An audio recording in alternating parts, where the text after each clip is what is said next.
я IT-программист, я хорошо зарабатываю. Ты хочешь из семьи куда-то убежать, но поиграть в доту или там Fortnite это для взрослого мужчины не солидно. То есть, там, ты похож на подсолнух, сам ты подсолнух, и они там давай срутся на 3 страницы. Продают одно и то же. Предположим, польские яблоки. Они покупают в Польше яблоки, все у одного поставщика. Разница может быть, например, желтое, зеленое или красное яблоко, но это вся разница. Да давай встретимся, я тебе покажу.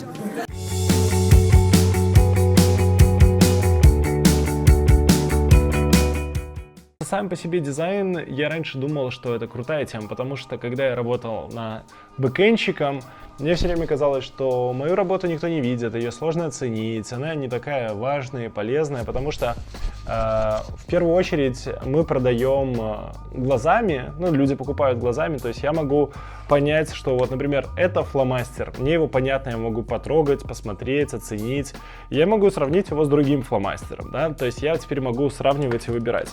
И мне всегда казалось, когда я был начинающим бэкэнд-разработчиком, что так все и устроено, что если я выбираю глазами, то значит в разработке одна из самых важных частей это то, как выглядит продукт. То есть если у нас будет крутой дизайн, да, более удобный, чем какой-то из этих фломастеров, например, вот такой, да, с двух сторон может открываться, да, вот здесь и вот здесь, да, и у нас будет под это все сделан продукт красивый, удобный, классный, понятный, то наш продукт будет покупаться, он будет пользоваться спросом, и качество нашего дизайна будет определять весь продукт. Потому что бэкэнд все равно не виден, поэтому его можно сделать как угодно, на чем угодно, и поэтому это не важно. Вот, важна сама картинка, потому что мы можем анимациями, эмуляциями, там, тем же редаксом все поскрывать. И поэтому я очень много времени потратил, изучая фронтенд и пытаясь научиться делать именно крутые, классные вещи. Но со временем я понял, что фронтенд сам по себе не так важен, потому что есть так называемый пользовательский опыт, который продают ребята-американцы и так далее. Но, предположим, вот никогда не задавались вопросом, вот Prisma Application, которые делают вот какие-то такие вот штуки. В чем смысл? Ну, это же новый пользовательский опыт. Теперь наши люди в соцсетях могут обмениваться эмоциями немножко по-другому. Вот если мы прикрутим ту же призму, например, к огромной аудитории, например, Pinterest или там Instagram или еще кого-то, то люди смогут обмениваться и делиться эмоциями еще больше и быть больше вовлечены. Вот. И оказывается, что на самом деле UX не равно дизайн. То есть, если мы будем говорить про пользовательский опыт с точки зрения UI UX, то мы будем говорить, наверное, в первую очередь про какие-то штучки, связанные там, ой, у нас один экранчик, пользователь кликает кнопочку, переходит на другой экранчик, и дальше там что-то ходит по экранчикам. Ему главное, чтобы было удобно. Так вот, UX — это про деньги, это не про удобство. Если пользователь у нас на сайте кликает какую-то штучку, и эта штучка приносит нам конкретные деньги, ну, например, мы сделали приложение, в котором мы продаем подписку на какую-нибудь фигню. Например, подписку на спички. Вот. Вам каждую неделю будет привозить курьер блок спичек. Если пользователь, идя по нашему сценарию в приложении, кликает на кнопку и заказывает подписку на 5 месяцев за 200 баксов по доставке блока спичек, то это очень хороший UX, если люди часто на эту кнопку кликают. В этом весь смысл. Смысл именно сделать бизнес конкурентным. Почему это так важно сейчас? Почему все начали говорить про UI, UX, ну, просто про UX, какое-то время назад, скажем, лет 10 назад? И почему дизайнеры ценятся за UI, UX экспертизу? Почему? Представьте, что все продают одно и то же. Предположим, польские яблоки. Они покупают в Польше яблоки, все у одного поставщика.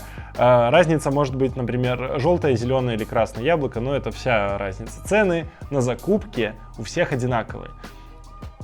Так вот, как в такой среде, при том, что людей 8 миллиардов, там, или 9 уже, или 7, никто не знает, Википедия не успевает за обновлением количества людей. Так вот, многим людям просто невозможно придумать 8 миллиардов разных бизнесов или разных каких-то гениальных креативных идей. В конечном итоге все продают одно и то же, одинаковый продукт, закупают в одном месте, при том, что количество фермеров сокращается, количество ребят, которые добывают ресурсы, тоже становится какое-то конечное, там несколько больших компаний добывают в целом 80% всех ресурсов.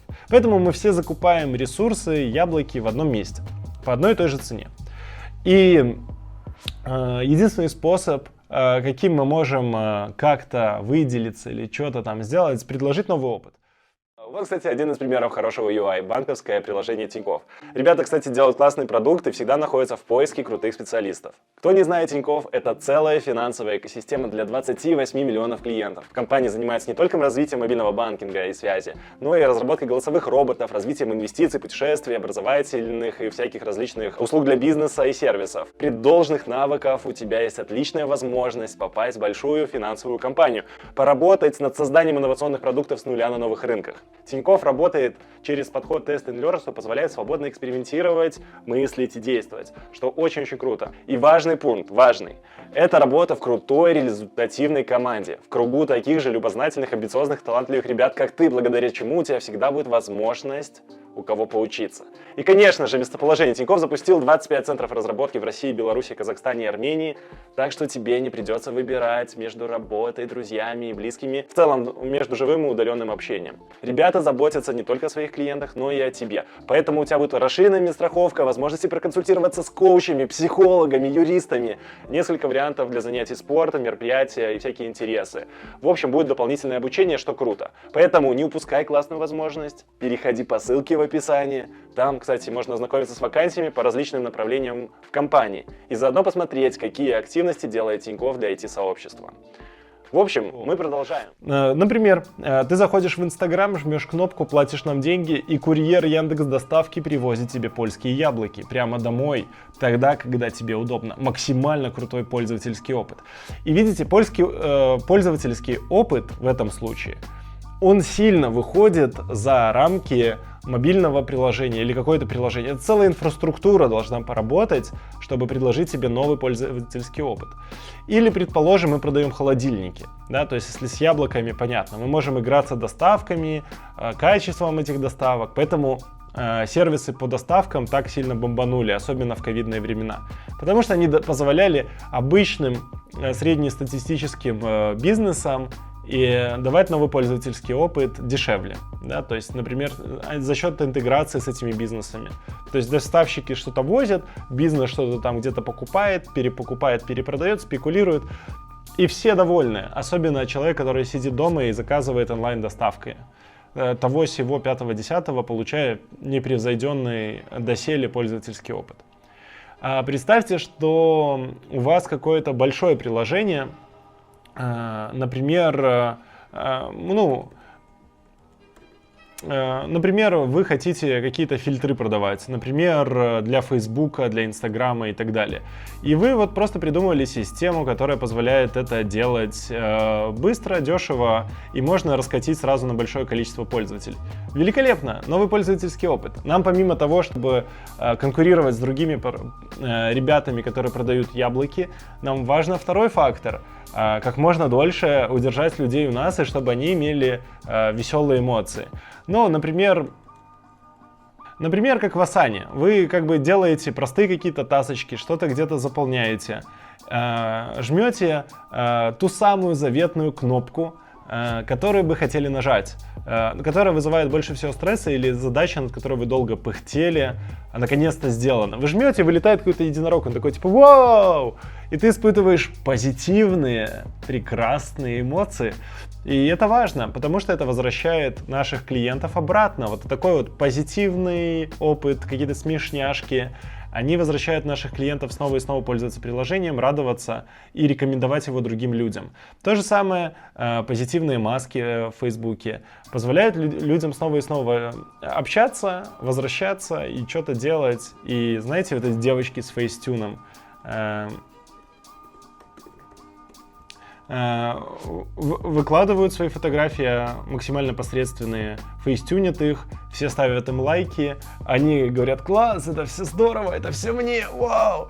Они начинают больше выкладывать фотографий, больше пользоваться фейстюном, и я как производитель фейстюна, я максимально доволен, потому что я приношу невероятную пользу. Люди вовлекаются и долго пользуются каким-нибудь приложением. Поэтому это здорово. Пользовательский опыт, особенно на большом масштабе, на каком-то сервисе или на рынке, позволяет вам получить намного больше профита от ваших клиентов и иметь конкурентное преимущество.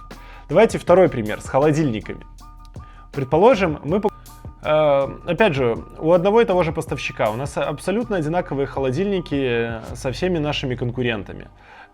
Все, что мы можем, это иметь каких-то более креативных менеджеров по продажам, которые бы ходили и говорили: вот этот холодильник, он лучше, я там прочитал спецификацию, посмотрел ролик на ютубе. Ну, в общем, мы таким образом никогда не выделимся. Но предположим, что холодильник все равно надо завести домой, установить, и зачастую установкой и продажей холодильников может заниматься какая-нибудь компания, которая делает кухни. Вот. И мы фокусируемся на компаниях, делающих кухни, и даем им максимально комфортные какие-то скидосы, предложения.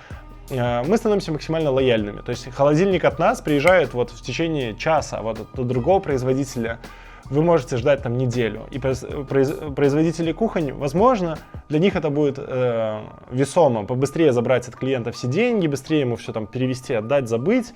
И вот здесь наше UX преимущество. И это может быть сильное бизнес-преимущество, если мы так делаем. И находим вот среди всех этих цепочек, всей этой логики какие-то маленькие прикольчики. И поэтому UX часто выходит за рамки дизайна и нашего вообще приложения, наших технологий. Тот самый UX, который делает деньги, он зачастую находится на стороне клиента. Когда мы заходим не на свою территорию, а уже на чужую территорию, на территорию клиента, мы залазим к нему домой, ставим ему, подключаем это все к какой-нибудь Tesla-машине, дальше ставим крышу ему, делаем. Мы уже на его территории, мы к нему домой пришли, как телевизор. И дальше мы можем втюхивать ему снова и снова новые продукты. Так работает Apple с Apple TV, так пытаются делать все ребята по продаже приложений для стриминга и так далее. Чем ближе мы к клиенту добрались, как Яндекс.Колонка, чтобы прослушивать, такие: так, о чем они там говорят, что мы им там подкинем в рекламу. Вот. Тем лучше для нас, потому что мы можем быстрее реагировать и давать дополнительные сервисы нашим клиентам, выводить новые продукты на рынок и знать, что на них будет спрос. Вот это вся фишка. А дизайнерские штуки, например, как пластиковые дома и так далее, это как эксперименты. Оно может взлететь, а может вообще не взлететь. И с UX та же самая история. Нам надо много раз пробовать, и чем быстрее мы будем пробовать, или дизайнерские кресла, чем быстрее мы будем пробовать выводить на рынок, пытаться продать и получать обратную связь, тем лучше. Мы быстрее можем методом перебора найти тот самый UX. По сути, UX — это эксперимент. В какой-то момент, кидая кубики, мы можем найти золотые яйца. Или как вот это вот соковыжималка, которая абсолютно бесполезная, но выглядит очень круто, ее поэтому и покупают. Абсолютно бесполезная вещь, потому что металл, из которого она сделана, портится, дает коррозию. Ну, как дизайнерская вещь, неплохо, и все еще пользуется спросом, хотя абсолютно бесполезно. Вот. Или дизайнерские вещи типа для интерьера, всякие там овцы, рога, какие-то часы из дерева и так далее. Мы можем эти вещи продавать очень дорого, потому что они встраиваются в интерьер, они имеют какую-то дополнительную ценность для клиента, а не себестоимость, да, когда мы отталкиваемся от вот мы купили, чуть-чуть там наценка, продали и все. Так что мы по-разному можем тут действовать, а не только делая кнопочки в интерфейсе. И вообще, мне очень нравится мыслить об этом всем, как UX, не как о золотом сечении, что есть какой-то вообще супер идеальный способ, супер правильный, делать какие-то вещи, где вот есть какие-то правила, можно все формулами обсчитать, и оно будет работать, а больше как что есть какая-то природа у людей, и люди сами тыкают заветную кнопку, которая приносит нам деньги, люди сами найдут с ними надо разговаривать, им надо как можно больше всего давать пробовать из того, что мы делаем, как можно быстрее. И тогда люди нам сами подскажут, что они хотят, за что они готовы платить и где зарыты эти деньги. То есть не попытки найти золотое сечение, а попытки поговорить с людьми и узнать, за что они готовы платить больше и что им даст новый опыт или облегчит им жизнь. То есть мы говорим про конверсию, то есть где будет максимально большая конверсия в цифрах при использовании тех или иных подходов, тех или иных кнопок, расположений, каких-то интеграций с другими поставщиками, партнерами. Мы должны это делать дешево и легко. И тогда мы сможем быстро найти тот самый способ быстро зарабатывать или зарабатывать больше, или иметь конкурентное преимущество с нашими клиентами. И оно будет недолгим. То есть рано или поздно клиенты тоже допетрят, что мы делаем, и нас начнут догонять. Мы еще не можем продавать людей в наши дни, но можем продавать их поведение. То есть мы можем следить за людьми, продавать их поведение, что делают всякие трекеры и всякие аналитики. То есть мы пытаемся зайти опять на территорию клиента, залезть к ним в браузер, посмотреть, кто там, на чем он там сидит, на какими мышками он кликает, по каким ссылкам ходит. Вот. Но самих людей продавать нельзя, что, конечно, неудобно в наши дни. И дальше идут обычные стандартные штуки, которые есть в продажах. Это прогрев, нам нужна постоянная активность пользователей, чтобы они взаимодействовали друг с другом или с другими людьми. Ну, грубо говоря, когда мы кидаем и говорим, мы продаем новые Apple часы, вот, покупайте. Чтобы люди в социальных сетях как-то взаимодействовали, мы видели, как они взаимодействуют, что они делают. Мы это все записывали, максимально вот следили. И потом могли как-то перестроить следующую там продажу Apple часов 2.0, 3.0 или 4.0. Вот это все. Грубо говоря, люди хотят движухи. Если мы можем эту движуху организовать в наших продажах, дать им какое-то веселье, дать какую-то игру, где они смогут в чем-то участвовать, угадывать или как-то действовать, и вообще мы сможем перейти на территорию их чувства собственной важности, то мы получим невероятный результат, где будет реальный доход, который будет измеряться уже в дневной активности наших пользователей на сайте. Да? То есть мы можем, забежав к ним на территорию, что-то посмотрев, дать им какой-то продукт.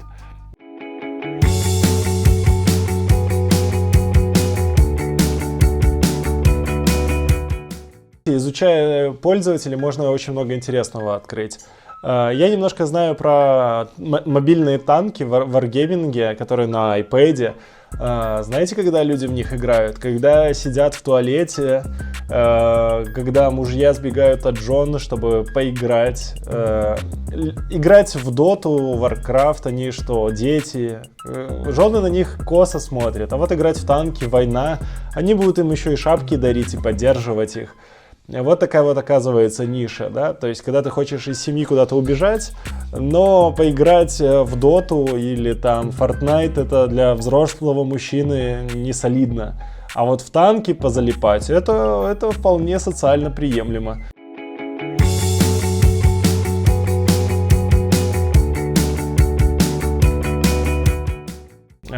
Который они смогут вписать в свой быт. Каждый день пользоваться, как посудомойкой, например. И дальше мы на этом сможем сделать реальный доход, и люди получат удовольствие от того, что они в этом всем участвуют, а мы получим деньги. Люди станут добрее, и мы, наконец, найдем золотую формулу, вот того самого золотого сечения, что мы разрешим людям на нашей какой-то платформе, например, на Ютубе или там в Инстаграме, когда мы делали там, как на станках, сайты по продаже чего угодно, да? Одежда для собачек, микроволновок, чего угодно. Понятно, что вы составляете персонажа, что-то еще, случилось у вас дома беда, пропала микроволновка, нужна новая.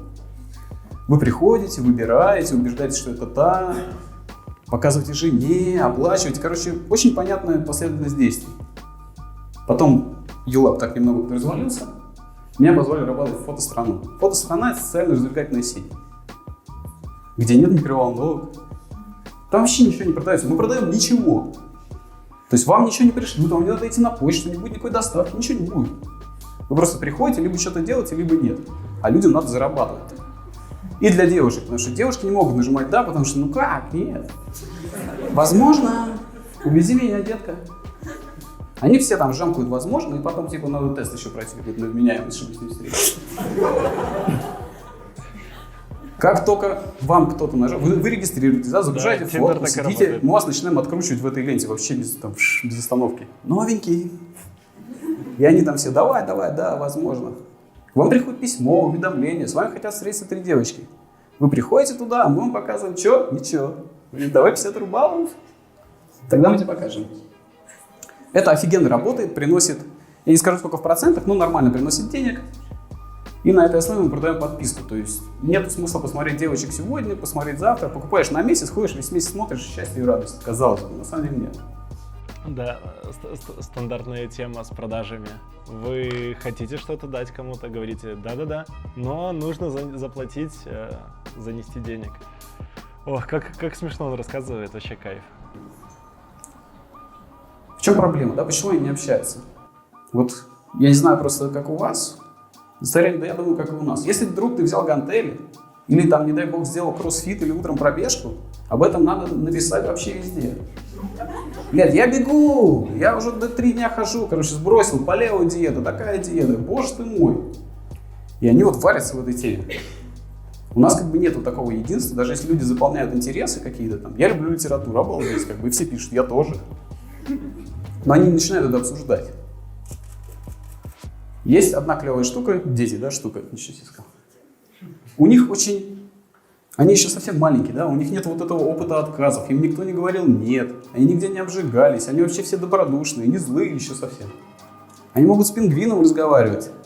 Может на улице, знаете, как анекдот был такой, что девочка с мамой в метро едут, и девочка маме говорит: мама, что у дяди с лицом? И там дальше нецензурное продолжение, не буду говорить. Да, очень много проблем на том, что люди не общительные, не общаются, им нужны посредники, тренажеры, какие-то системы для того, чтобы просто пообщаться, написать привет, здорово, погнали там, не знаю, в кафешку. Я буду то же самое работать, потому что люди не умеют общаться, не умеют сказать привет, не могут подойти на улицу и сказать здоров. Все друг друга стесняются. Идея цепляется, и спать ложишься, и просыпаешься, еду за рулем и понимаешь, что это просто безысходность. Хочешь, чтобы он написал тебе? Да. Нет, конечно, нет. Потому что как надо? Вот белый танец, вся вот эта штука, надо добавить экшена. Хочешь, чтобы он написал тебе первым? Как бы да, давай пусть напишет. 5 человек встали. Я вечером позвонил, говорю: Олег, давай поменяй мне одно слово допиши. С утра прихожу и как бы думаю, ну все, пошло. 5% конверсии, это вообще нормальная штука. Думаю, уже с нуля. Я посмотрел тех, кто нажал кнопку «Да». И понял, что я-то не хочу их писать. Ну, как бы я себя успокаивал, да, этот самый обман. Но это же эксперимент, мне же не надо им отвечать. Зачем? Мне же просто надо было почитать, и потух в этой теме. Понимаешь, что так это, в принципе, и будет работать. Потому что у меня был еще такой случай в жизни. Я утром еду на работу, вышел из метро, тогда еще ездил на машине. Если я утром поехал в метро, значит, вчера было вообще все хорошо. Я не сел за руль, я вышел, и то ли я прикуривал, и девушка подошла, то ли я у нее зажигалку спрашивал. В общем, мы вот соединились на фоне вот этого огонька любви, и она меня спрашивает: не хочешь угостить меня мороженым? Я говорю: не так-то плохо, какое мороженое? Я говорю: нет, и ушел вообще сразу, все. Она не страшная была. Да это, я так помню. Как запомнил, да. Просто это настолько было шокирующе, что я все говорю: нет. В этом прелесть онлайна, да, у нас есть время подумать. Не обязательно сразу там жать кнопки «нет», «умри», все, в черный список пошел. Не, на самом деле страшно на улице, когда тебя подкатывают и говорят: а можешь ли ты что-то купить? Не знаю, подходили вам когда-нибудь люди и говорили: а не хочешь ли ты меня чего-нибудь угостить? Или вот эти люди, которые подходят, такие: дай, пожалуйста, денег, просто денег дай, я цыгане. Вот. Это, конечно, расстраивает, капец.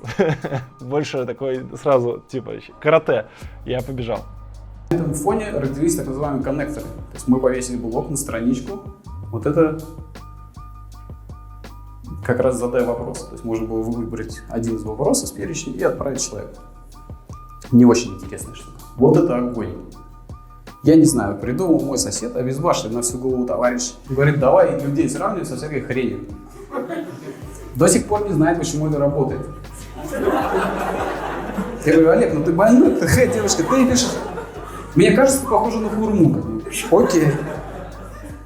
И она работает, это чуть ли не самый лучший наш коннектор. То есть, там, ты похожа на подсолнух. Сам ты подсолнух. И они там давай срутся на 3 страницы. Да давай встретимся, я тебе покажу. То есть вот это та идея, да, которую никому не продать, если у вас нет возможности взять ее и проверить. То есть мы пошли бы к начальству, но мы сказали, вы что там вообще вдвоем обдолбались? Идите вы друг друга сравнивайте с их хурмой. Мы ее запилили, и она работает, как бы все, да? Третья штука, которая неплохо работала, это угадай факты о человеке. То есть это уже не вопрос, а вы такие как будто в душу к нему полезли. Такой ручной гороскоп. И я считаю, что это хорошее настроение, ты хорошо готовишь, и завтра будет среда. Как бы там угадал, не угадал. Я не обсуждаю это. Для маньяков сделали вообще приключения. Там целая история. Вы подойдете на небесный остров. Что ты сделаешь, когда увидишь акулу? Вы выбираете, и она потом выбирает. И в это даже доиграть, по-моему, невозможно. Суть не в этом, да? Все это привело к тому, что пошла жара. Они стали сравнивать друг друга с хурмой, угадывать, задавать вопросы. То есть вот просто весь сайт как бы ожил. Мы считали не количество просто отправленных вот этих событий, а именно глубину диалогов, чтобы люди после того, как они воспользовались коннектором, сколько-то еще, хотя бы там какое-то время, да, вот шлейф общения продолжался. Это нам помогло, еще раз повторю, избежать скуки, да, то есть когда на сайте что-то есть, а кто-то угадывает, кто-то сравнивает с чемоданом, уже весело, хочется зайти и узнать новостей. На самом деле, я чем больше изучаю людей, тем больше понимаю, что в мире слишком много тупых людей, вот просто их очень много, то есть 80-90%. Мы недавно с ребятами спорили, что 60% людей вообще тупые.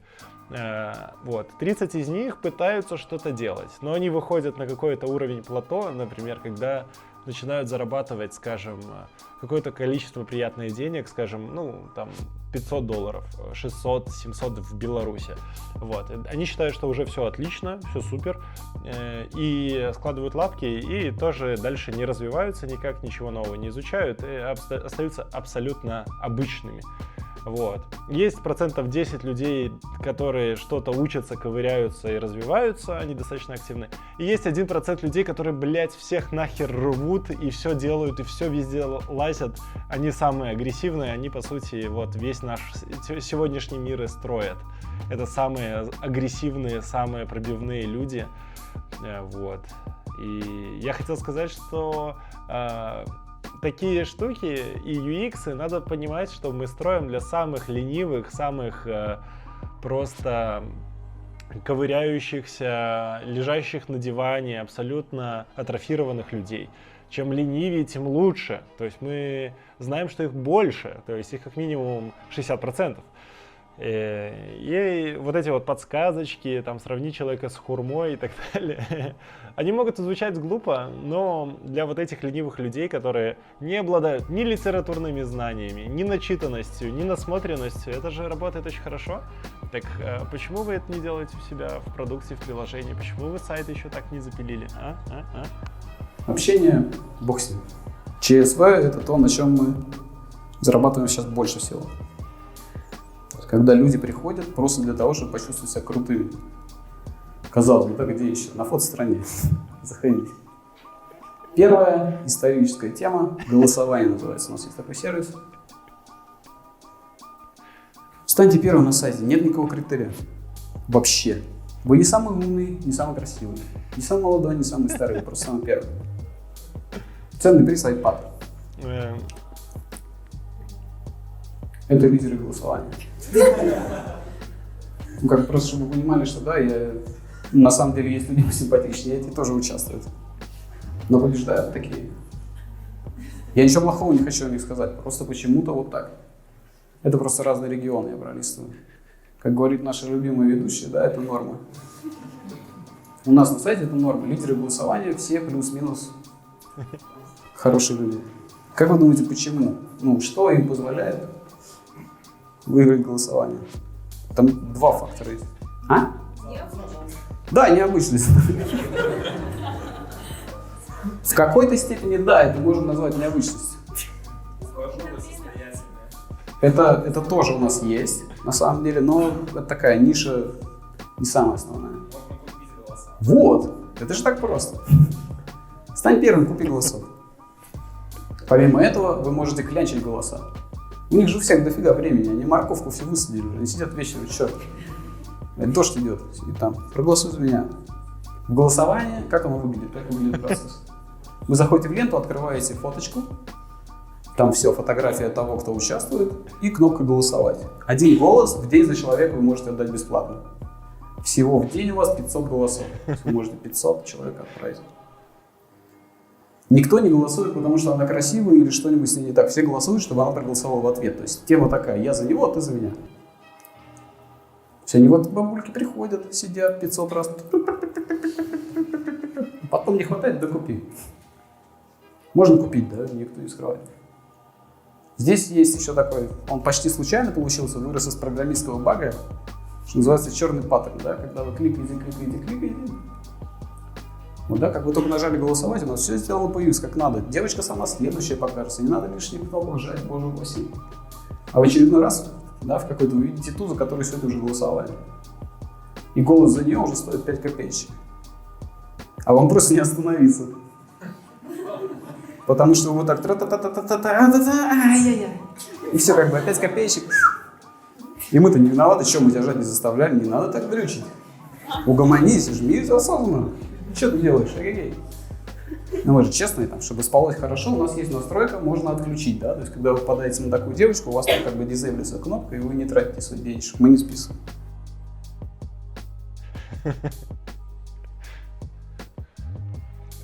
Прекрасная просто социальная сеть. Мне она нравится именно тем, что у них просто дикая дичь происходит, и они на этом зарабатывают. И особо не скрывают. И вот в этом есть прикол.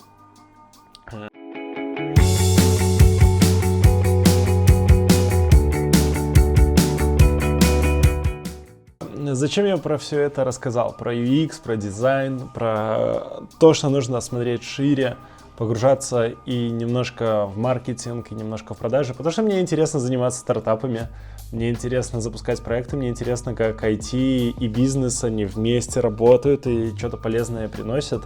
Это мой интерес, на который я очень много времени потратил, на изучение, погружение и так далее. И мне кажется, что если вы эти темы будете обходить стороной, будете максимально средними, вот такими кубиками. Ребята, которые, знаете, которые по 500 там зарабатывают, ну только в IT, пускай будет по 3000, по 4000 будете зарабатывать и сидеть такие: я IT-программист, я хорошо зарабатываю.